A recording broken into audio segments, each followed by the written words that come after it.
ព្រះគម្ពីរនេហេមៀ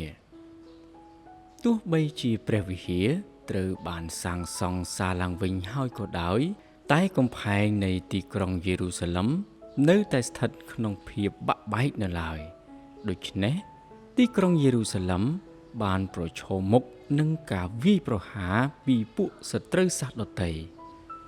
នៅក្នុងរជ្ជកាលរបស់ស្ដេចអឺថាសាក់សេសដែលជាស្ដេចនៃប្រទេសពឺស៊ីសាសយូដាម្នាក់ឈ្មោះនេហេមៀបានទទួលការអនុញ្ញាតឲ្យត្រឡប់ទៅទីក្រុងយេរូសាឡិមវិញដើម្បីសាងសង់ទីក្រុងនោះសាជាថ្មីសាសសាមារីបានប្រឆាំងនឹងការសាងសង់នេះជាខ្លាំងក៏ប៉ុន្តែនេហេមៀមិនងាយនឹងបាក់ទឹកចិត្តឡើយគាត់បានចាត់ចែងនិងរៀបចំឲ្យប្រជាជនប្រដាប់អាវុធព្រមទាំងបណ្ដុះបណ្ដាលពួកគេយ៉ាងល្អទើបការងារនេះត្រូវបានបញ្ចប់ក្នុងរយៈពេល52ថ្ងៃបន្ទាប់មកប្រជាជនបានមកជួបជុំគ្នាហើយបានស្ដាប់ការអានក្រឹតវិន័យពេលនោះការស្ដារឡើងវិញក៏បានចាប់ផ្ដើមដោយពួកគេបានតមអាហារលន់តួទាំងបោះបង់ចោលអំពើបាបហើយបានថ្វាយបង្គំដល់ព្រះជាម្ចាស់ក្រោយពីនេហេមៀបានចំណាយពេលអស់12ឆ្នាំនៅក្រុងយេរូសាឡិម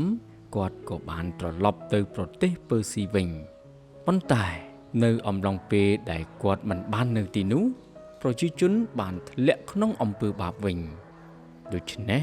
នៅពេលដែលគាត់បានមកដល់ស្រុកកំណើតវិញគាត់ក៏បានឃើញថាពួកគេបានអនុញ្ញាតឲ្យសាសដទៃចូលទៅក្នុងព្រះវិហារហើយឈប់ផ្ដល់ការផ្គត់ផ្គង់ដល់ពួកលេវី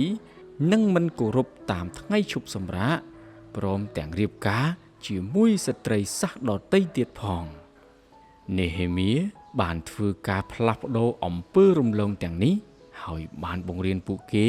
តាមផ្លូវរបស់ព្រះជាម្ចាស់តាមការពិតផ្នែកប្រវត្តិសាស្ត្រនៃព្រះគម្ពីរសញ្ញាចាស់បញ្ចប់នៅត្រឹមចំណុចនេះព្រឹត្តិការណ៍ទាំងនេះបានកើតឡើងប្រហែលជា400ឆ្នាំមុនព្រះគ្រីស្ទបានប្រសូត